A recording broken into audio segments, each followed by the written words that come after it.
Hello, welcome to Santuário Lunar. In this video I'm going to explain what a persona is, the mask we wear.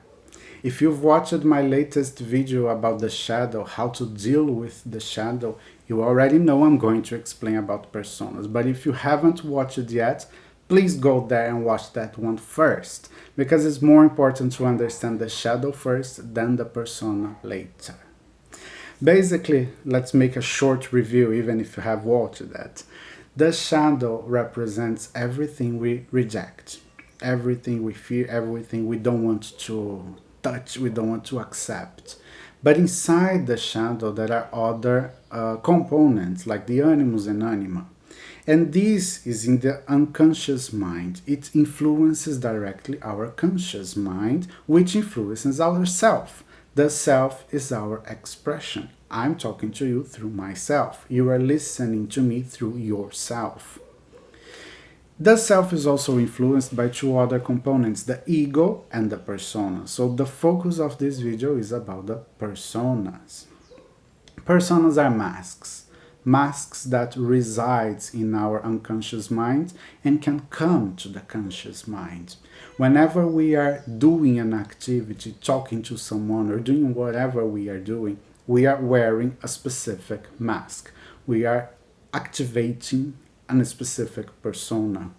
So the Daniel here talking to you in front of this camera from Santuário Lunar, I mentioned that in the other video.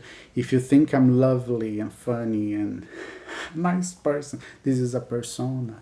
The moment I turn off this camera, I'm another person. I remove this mask and wear another mask.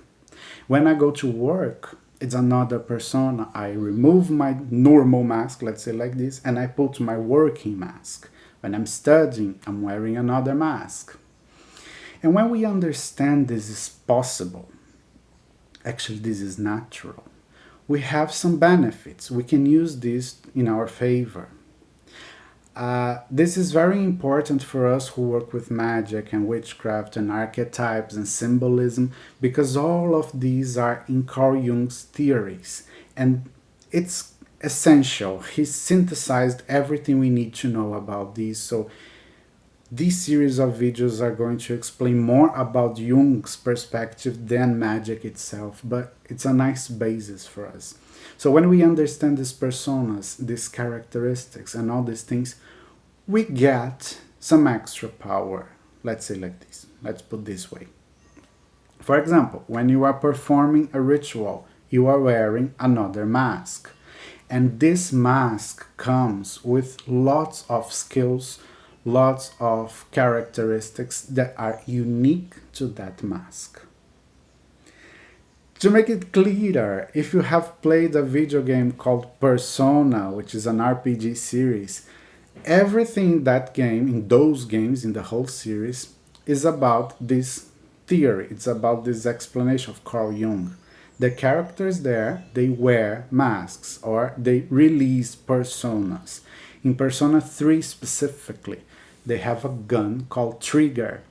And when they activate the trigger by shooting their head, which is very violent, but actually they are disrupting the limits between the unconscious mind and the conscious mind. And when they break these, the persona which resides in the unconscious mind comes to the conscious mind and gets free.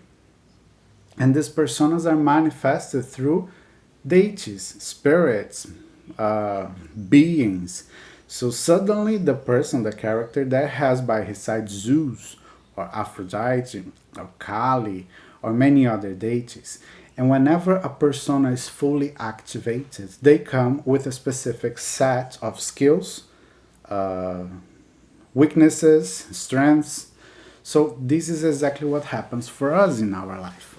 When we understand the personas we have, and when we can swap these masks, we can really use them, we can really wear the mask we need in a specific moment, we get the skills we need.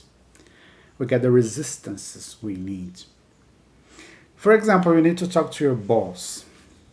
And it's a very boring boss. You can't stand this boss, but you need it. So you have to be sociable, you have to be likable. You're going to remove the persona you're wearing and wearing a new persona that knows how to deal with these types of person. So the way you speak, maybe even your voice, your posture, everything will be different. To adapt to that, the skills you are inheriting from this persona are going to help you to deal with that specific situation. When the meeting is over, remove that persona and wear another. That's how it works. Let's understand this through myths, through stories. Aphrodite, the goddess of love, or the goddess of beauty. So when we limit her as a goddess of love or beauty, we expect things related to love and beauty. But that's not what happens. She has other personas inside of her too. For example, the story of Adonis. She was in love with Adonis. She wanted Adonis all the time. But she was afraid of Ares' reaction. So she hides Adonis and sends to Persephone in the underworld and asks Persephone, can you please hide Adonis here so Ares can't find him? And it's okay. It's the goddess of love. She's in love. Everything's about love. But then Persephone falls in love with Adonis too. And when Aphrodite wants Adonis back, Persephone says, no, I'm not delivering Adonis back. So what would you expect in this case? Aphrodite, the goddess of love and beauty, would be okay. I lost my love, and then maybe, I don't know, suffer and cry. But no, she removes this love persona and wears a fierce persona. She wants to fight. She's aggressive, and she wants Adonis back. So she simply swaps two personas, and she starts a quarrel with Persephone, a big battle with Persephone. When we limit someone or something to a specific thing, we can interpret this limitation as a persona. That person, that being, me, you, we can change, we can adapt, we can swap a mask and become another persona, activating another persona, and then using a specific set of skills, specific characteristics, specific mindset. So Aphrodite shows this clearly. She can swap these personas and change from love to hate, to a fighting spirit. Another story that clearly shows how personas work is about Durga, the Hindu goddess. She's a warrior, the most powerful warrior of all. She has many weapons. She defeated all the Asuras. Only her could defeat a specific Asura, and she did that because she's extremely strong. But she can remove that warrior persona and wear a mother persona. That's why she's also called Ma Durga. Ma Durga protects her kids and gives love and shelter. So this is exactly what happens. Think about your life. What are the main personas you can control, you can activate during your life?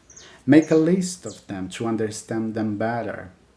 And when you start working, clearly understanding when you are swapping personas, you will be surprised of how many personas you have. And these personas, they get information from our shadow. So even those things we reject, even those things we hate, even those things we can't stand that are there in our shadow, they can become a useful persona for a specific moment in our life. That's why in that other video I mentioned, you can't fight your shadow. You have to accept it. You have to make an alliance with your shadow. There's another concept from Carl Jung that explains the collective unconscious. This collective unconscious is something that is everywhere and all of us can access at the same time. And that's why we have so many stories, similar stories, in different places, in different periods of time, from people who never met. In this collective unconscious, we have the archetypes, the so famous archetypes, and these archetypes, they have specific characteristics, specific stories too, specific skills, everything is very specific.